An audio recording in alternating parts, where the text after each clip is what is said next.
Greetings and welcome. We are in Junior English and we are continuing with our study of cosmogonic or origin myths. And we're now going to turn to a second one, the Modoc story, When Grizzlies Walked Upright. I want to just begin, though, by pointing out that on pages 18 and 19, you might want to go there quickly.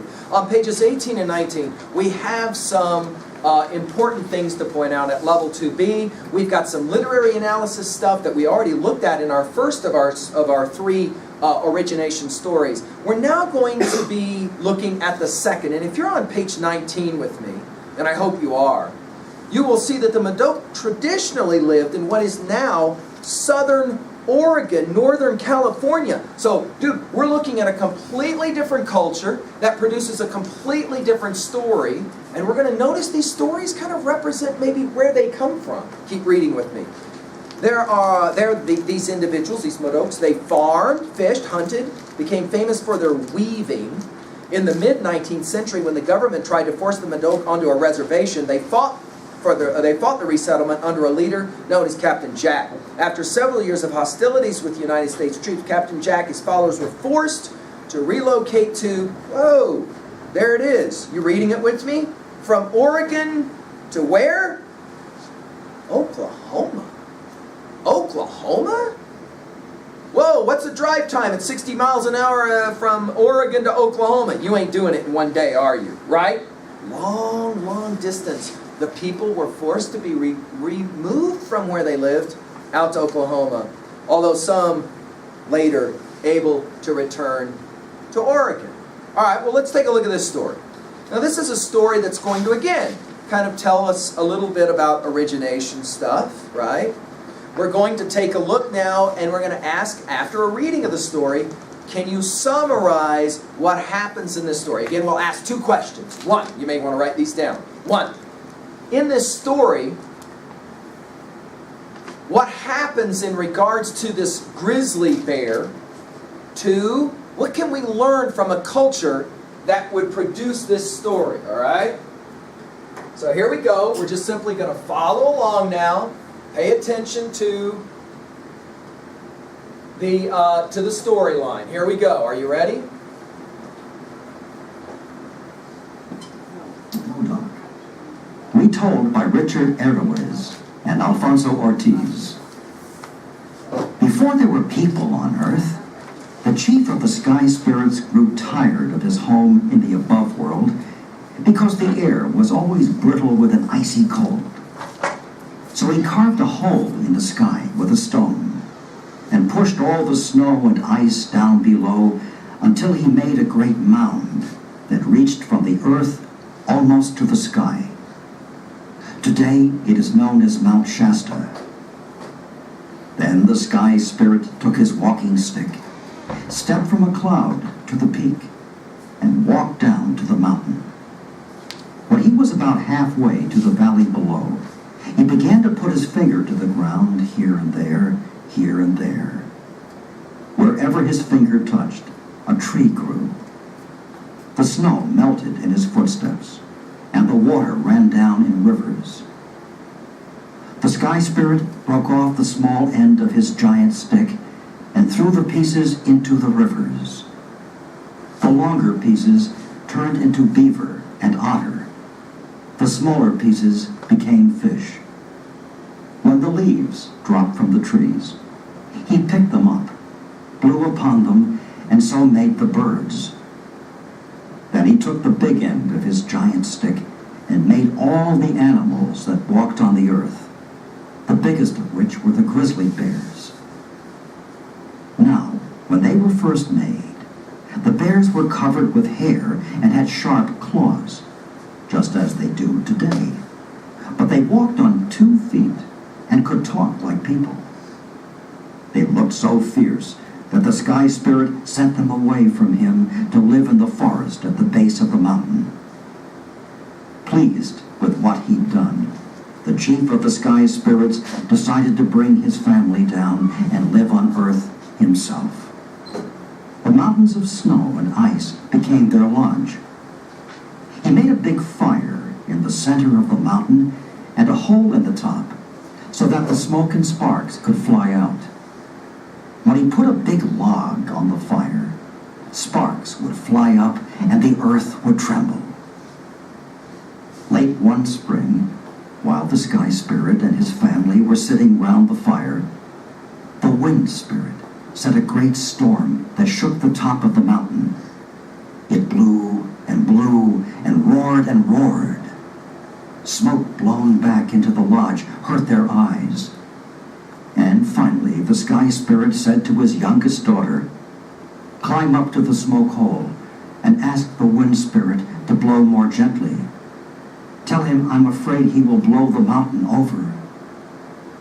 As his daughter started up, her father said, "But be careful not to stick your head out at the top. If you do, the wind may catch you by the hair and blow you away."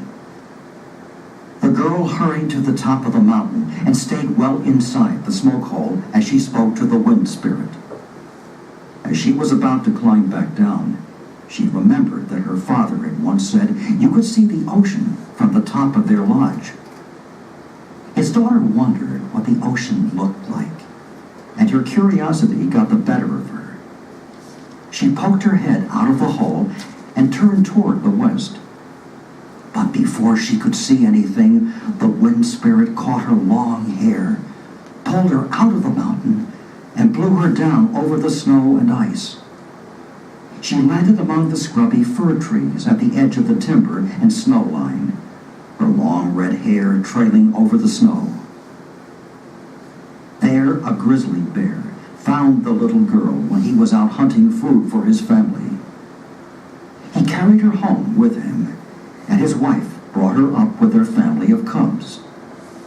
The little red-haired girl and the cubs ate together, played together, and grew up together. When she became a young woman, she and the eldest son of the grizzly bears were married.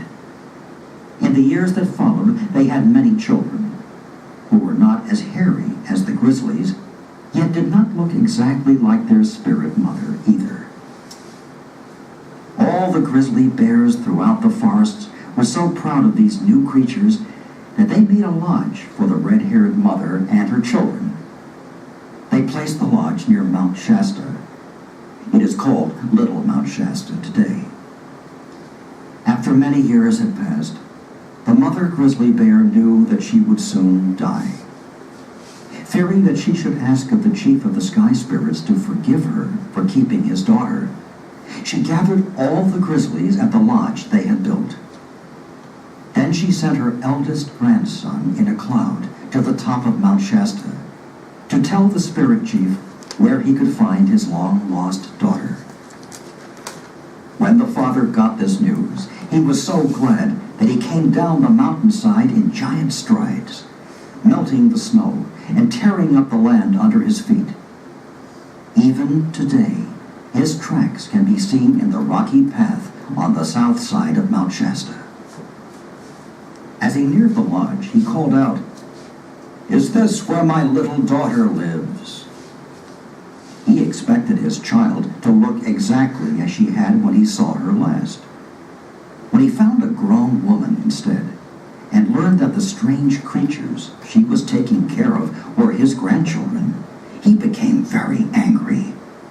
A new race had been created that was not of his making.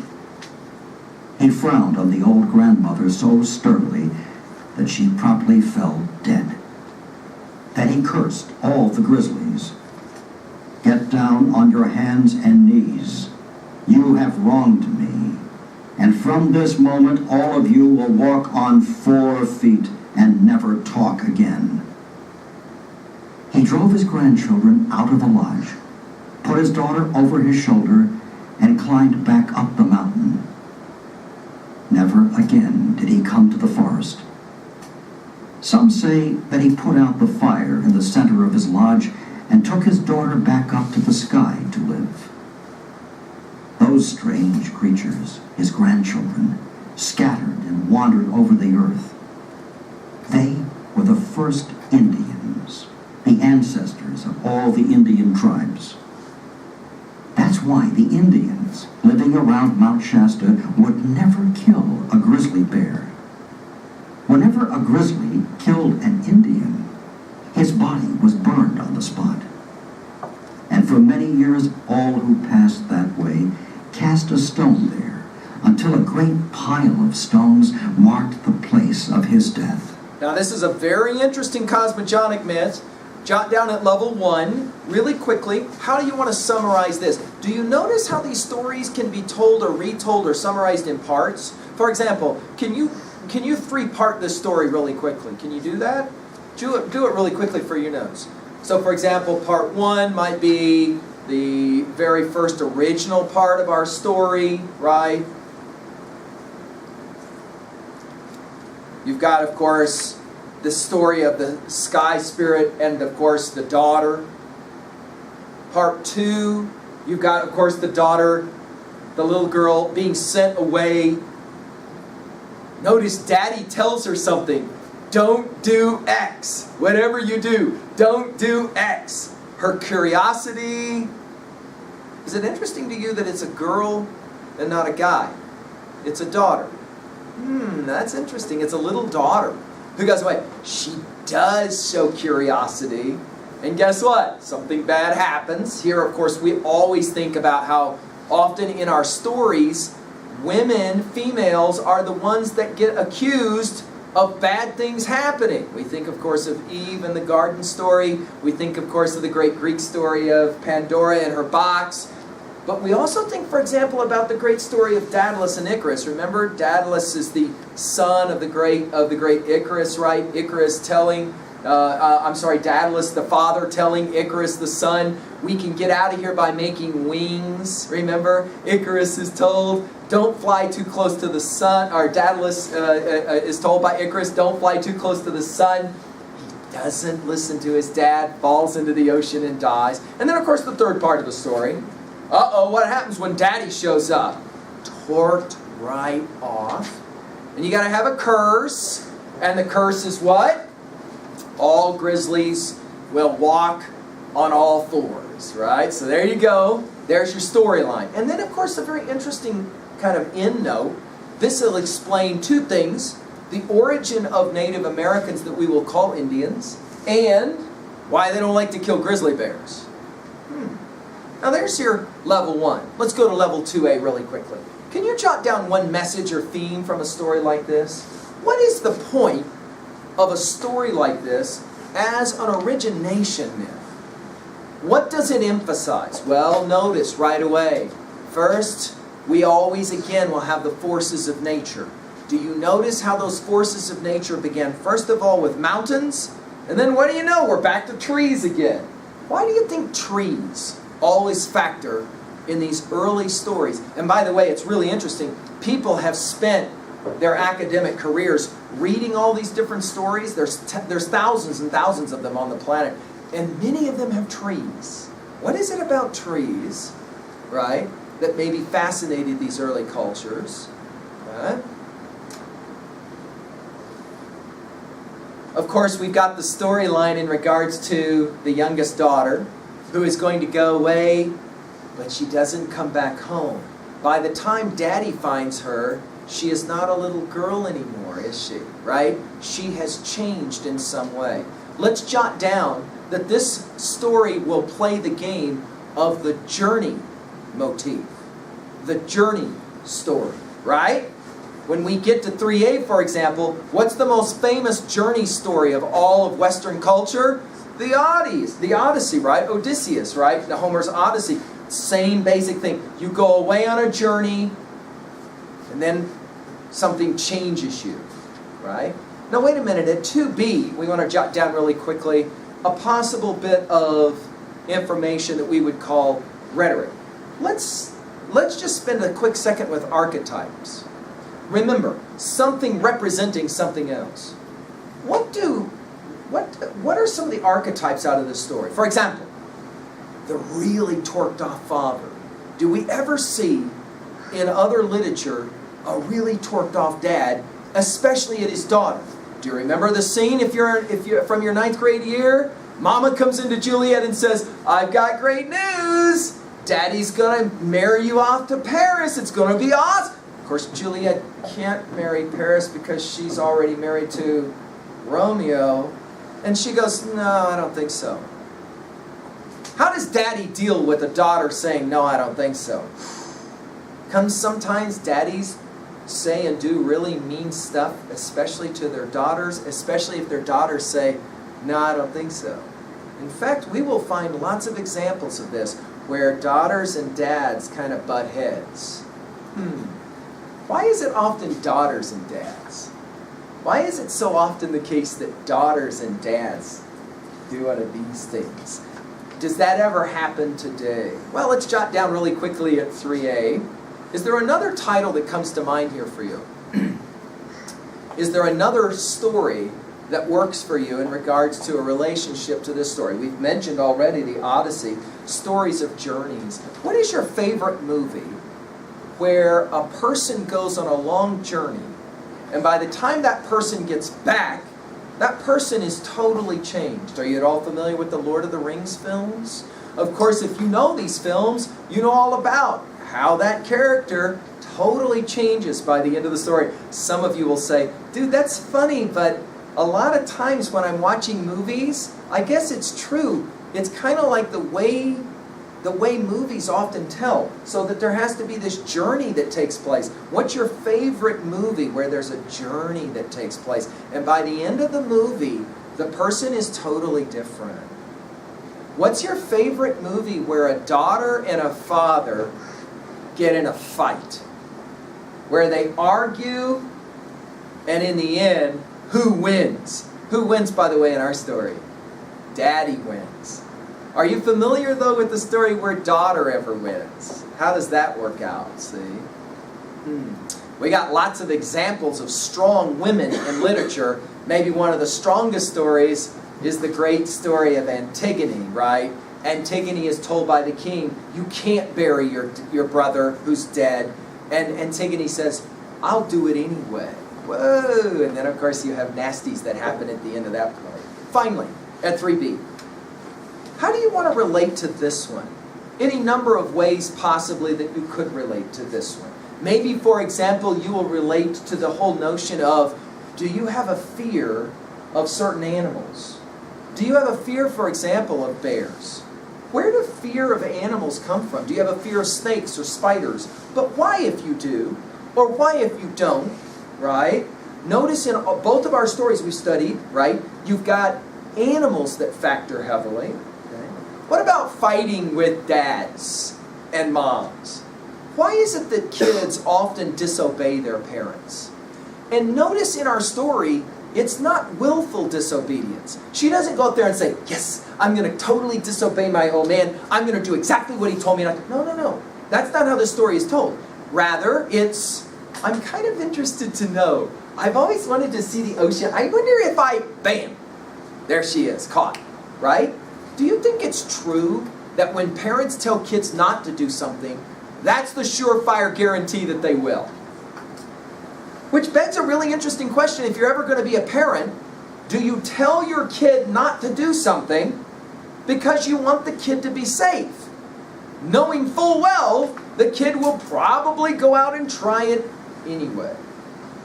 Have you ever done that in your own life?